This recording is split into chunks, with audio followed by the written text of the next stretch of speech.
Estamos de volta conversando sobre racismo e o nosso convidado é o professor Renato Ferreira, advogado e autor de estudos sobre políticas afirmativas no Brasil. Professor, eu vou começar o bloco trazendo a pergunta de uma das alunas, Clara Soares. Vamos ver o que ela pergunta. Queria saber por que, diferente de outras leis, a lei do racismo não funciona no Brasil. É isso, professora. É diferente de outras leis mesmo, o racismo, a questão do racismo, ela funciona, a lei funciona pior ainda do que outras leis? Toda vez que se quis punir o racismo, historicamente no Brasil, as leis estão classificadas como aquela categoria de leis que não pegam.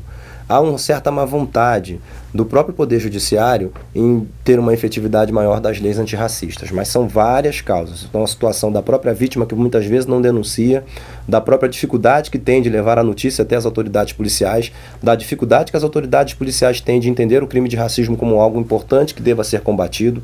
E aqui tem uma coisa que a gente deve falar, porque a Constituição diz que racismo é imprescritível e inafiançável. Então, é algo muito grave. A Constituição diz que repudia o racismo. Então, para o Constituinte, para a nossa Constituição, o racismo é algo muito grave. Então, as autoridades deveriam ter mais cuidado com esse tipo de ação criminosa. E o que a gente percebe, militando no foro e conversando com os colegas que atuam na área, é que é muito difícil você conseguir condenar alguém para o racismo no Brasil. Isso porque nós não temos um sistema de combate à discriminação racial. Nós temos leis, esparsas, mas a gente não tem um sistema que visa prevenir, que visa reprimir e ressocializar nesse aspecto a pessoa que comete o crime, sobretudo amparar a vítima, inclusive psicologicamente, que sofre uma conduta racista. Nós não temos um sistema, nós temos uma lei que trata especificamente de condutas racistas e a injúria racial, o que ainda é muito pouco se a gente quiser de maneira mais efetiva ter sucesso nessa empreitada. Então vamos ouvir mais uma pergunta da aluna Kênia Morgana. E eu gostaria de saber por que existe a diferença entre injúria racial e racismo se os dois causam o mesmo efeito na pessoa que está sofrendo. Tem razão. A rigor não deveria haver. E cresce, sobretudo nos ativistas e nos intelectuais ligados à questão, a necessidade do crime ser visto como uma coisa só. A prática de injúria ser vista também como uma prática racista tão nefasta quanto as condutas descritas na Lei 7716. Mas ainda é um debate que está se iniciando no Congresso Nacional. O que nós temos hoje efetivamente é uma legislação de 1989 que criminaliza as condutas racistas, impedir alguma pessoa negra de chegar ao mercado de trabalho, por exemplo, não querer atendê-la num restaurante, por exemplo, ou no salão de cabeleireiro, coisas desse tipo, coisas específicas, porque o direito penal tem que ser assim, condutas específicas. E você tem, por outro lado, o Código Penal, que trata da injúria que foi qualificada, que é para injúria racial, em que você, no caso, aumenta a pena de quem comete o crime de injúria racial. Correto seria estar tudo junto num sistema, como eu disse, de repressão à discriminação racial. Aí seria mais efetivo. Nós poderíamos também levantar dados específicos sobre a quantidade de crime que chega ao judiciário e a quantidade de punições que nós temos. Falta muita coisa para a gente desenvolver esse sistema que eu falava aqui. Mas é importante, sim, a legislação caminhar no sentido de ampliar a proteção, a repressão contra quem comete o crime e, sobretudo, o apoio às vítimas de racismo. Agora, professora, a aluna também, nos depoimentos que foram dados no pátio da faculdade, ela coloca que, agora já entrando na questão das políticas afirmativas, que por que cota para negros e não para pobres? Aí eu jogo a pergunta para você, o que justifica que essas cotas não sejam para a população mais pobre, comprovadamente mais pobre, e sim especificamente para negros? A situação é muito tranquila. A população pobre também tem cota na escola pública. Às vezes você também tem cota para estudantes pobres. A política de cota das universidades federais contempla estudantes pobres. Mas a gente não pode confundir o fator pobreza, que é em si um fator de vulnerabilidade importante, sobretudo num país tão desigual quanto o Brasil, com o fator discriminação racial. O fator discriminação racial ele é um fator histórico, social, cultural, está ligado a quase 4 séculos de escravidão da população negra que o Brasil ainda não resolveu essa situação.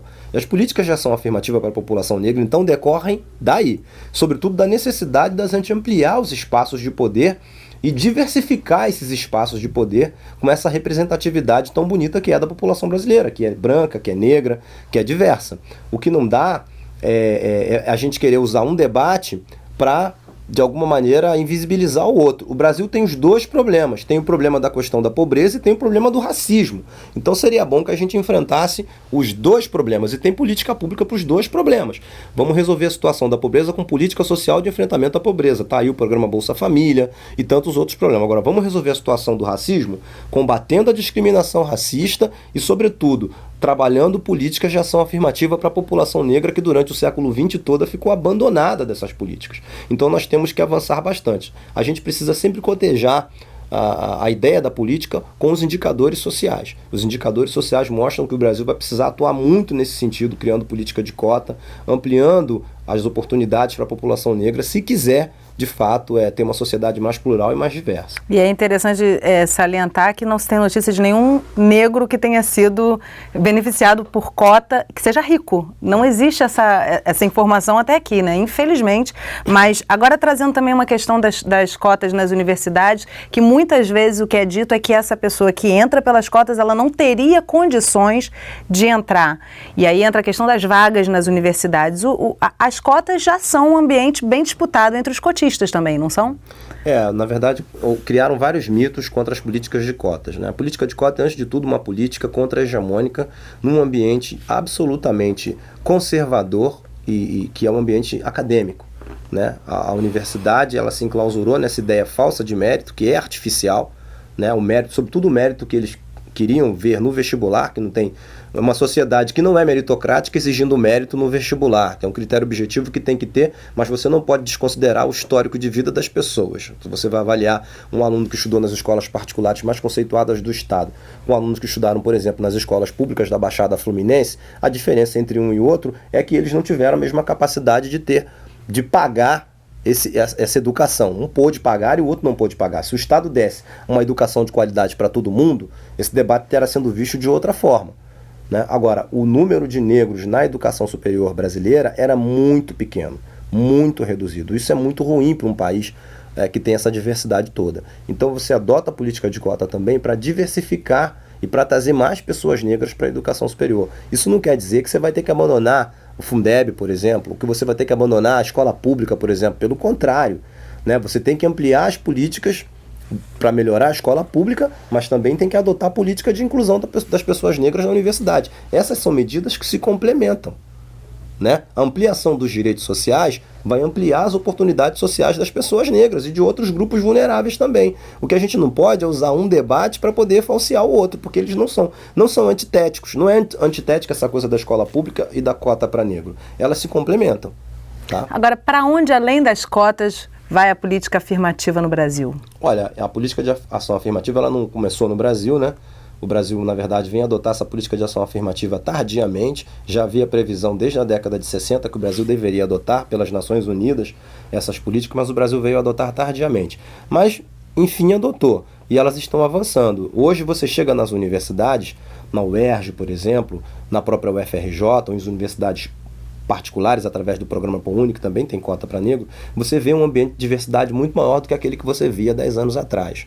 Então, o conhecimento crítico hoje, ele exige também essa ideia de diversidade. Você tem pessoas brancas, você tem pessoas negras juntas produzindo conhecimento crítico, que é isso que importa, na verdade, para a academia, né? Então, eu penso que essa nova geração, que já está ambientada numa situação de diversidade, eu acho que vai poder produzir e contribuir muito mais no país do que a minha geração. Eu era o único aluno negro da minha turma de Direito na PUC, por exemplo. Isso me causava um constrangimento enorme, né? Porque ser o único negro no estado do Rio de Janeiro, em que existem milhares de estudantes negros tão talentosos que podiam estar ali naquela universidade, mas eu era um dos poucos, né? E o que mais me chamava a atenção é que isso era invisibilizado, ninguém achava isso estranho. As pessoas negras que estavam lá estavam sempre servindo, varrendo, limpando, e não estavam estudando e nem dando aula. E isso não chocava ninguém.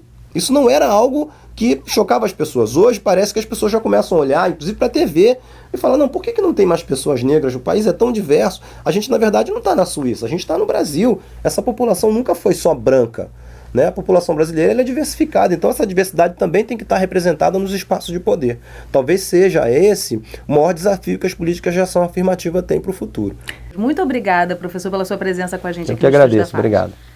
E obrigada a você que acompanhou a nossa conversa hoje. Até o nosso próximo programa.